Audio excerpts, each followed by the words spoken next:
Hello friends, हमारे channel Hindi RT गुरु में आप सभी का स्वागत है। अगर हमारा वीडियो आपको पसंद आ रहा है तो हमारे चैनल को सब्सक्राइब करें, लाइक करें, कमेंट करें और शेयर करें। अब हम आज पढ़ने भाग 14 पढ़ चुके हैं। भाग 14 के अंतर्गत हम लोग पढ़े हैं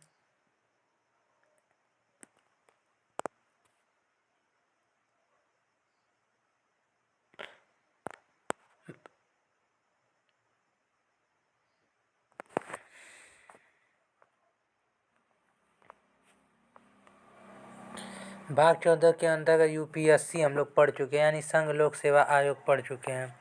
अब हम भाग 15 पढ़ेंगे। भाग 15 यानी निर्वाचन, द इलेक्शंस, यानी इलेक्शन कमीशन का गठन कैसे होता है ये पढ़ेंगे। अनुच्छेद 324 के तहत राष्ट्रपति एवं उपराष्ट्रपति, संसद एवं विधानसभा एवं विधान परिषद के सदस्य आदि के निर्वाचन के लिए एक निर्वाचन आयोग होगा।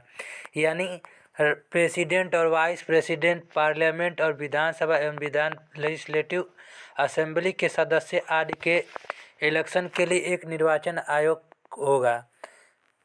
भारत का निर्वाचन आयोग एक संवैधानिक संस्था है, यानी इंडिया का इलेक्शन कमीशन है, यह एक संवैधानिक संस्था है। इसमें सदस्यों की संख्या, मुख्य निर्वाचन आयुक्त होते हैं। कुल सदस्यों की संख्या इसमें 3 होती है, मुख्य निर्वाचन और अन्य निर्वाचन।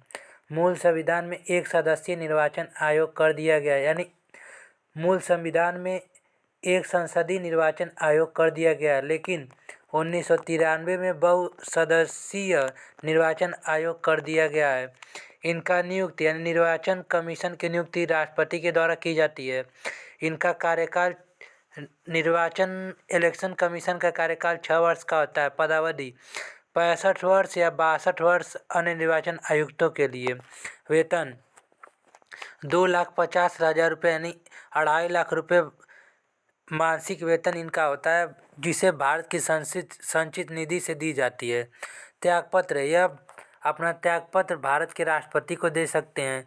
पदच्युत यानी पद से हटाने का तरीका, संसद में 2/3 बहुमत से प्रस्ताव पारित करके पद से हटाया जाता है, राष्ट्रपति के द्वारा किया जाता है। अब प्रथम मुख्य निर्वाचन आयुक्त सुकुमार सेन थे। प्रथम महिला चीफ इलेक्शन कमीशन कार्यवाहक रामा देवी। फिर प्रथम मुस्लिम chief election commission SI Qureshi में।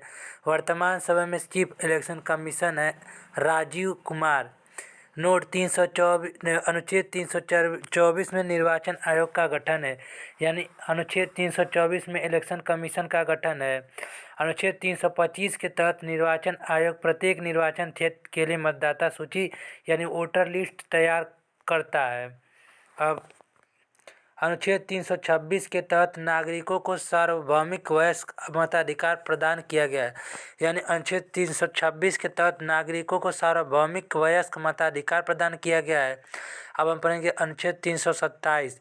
अनुच्छेद 327 के तहत निर्वाचन से संबंधित कोई भी नियम कानून बनाने का अधिकार संसद को प्रदान किया गया है, यानी इलेक्शन से कोई भी नियम बनाने का अधिकार पार्लियामेंट को प्रदान किया गया है। अब अनुच्छेद 328। अनुच्छेद 328 के तहत राज्य विधानमंडल केंद्र द्वारा निर्वाचन से संबंधित बनाए गए विधि के विरुद्ध कानून नहीं बना सकती, केंद्रों के बनाए गए विधि के अनुसार होगा। अब निर्वाचन आयोग के कार्य यानी इलेक्शन कमीशन की क्या क्या वर्क हैं। मतदाता सूची तैयार करती है, यानी इलेक्शन कमीशन है मतदाता सूची तैयार करती है, वोटर लिस्ट तैयार करती है, यानी फिर निर्वाचन तिथि का घोषणा करती है, यानी जिस तारीख को निर्वाचन होगा उस तिथि को घोषणा करती है। फिर तीसरा, राजनीतिक पार्टियों की मान्यता प्रदान करती है और मान्यता समाप्त करती है, यानी राजनीतिक पार्टी को मान्यता देती है और उस मान्यता को समाप्त भी करती है। चुनाव का परिणाम घोषित करती है, यानी चुनाव को परिणाम भी घोषित करती है, कौन व्यक्ति विजय हुआ, कौन से व्यक्ति का पराजय हुआ। पाँचवा, राजनीतिक पार्टियों के लिए आचार संहिता लागू करती है, यानी राजनीतिक पार्टी के लिए आचार संहिता लागू करती है। फिर छठवां, उपचुनाव कराती है, यानी चुनाव के बाद उपचुनाव कराती है।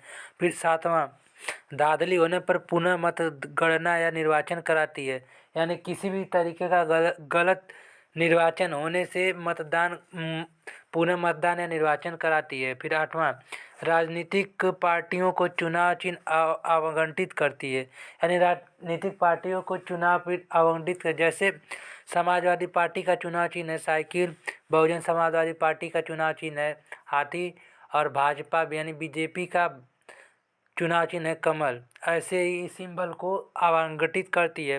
फिर 9वां, राजनीतिक उम्मीदवार को चुनाव खर्च के लिए निश्चित धनराशि सुनिश्चित करती है, यानी राजनीतिक उम्मीदवार को चुनाव में खर्चा करने के लिए निश्चित धनराशि को सुनिश्चित करती है। अब हम नेक्स्ट वीडियो में अगले पार्ट को पढ़ेंगे, तब तक के लिए थैंक यू।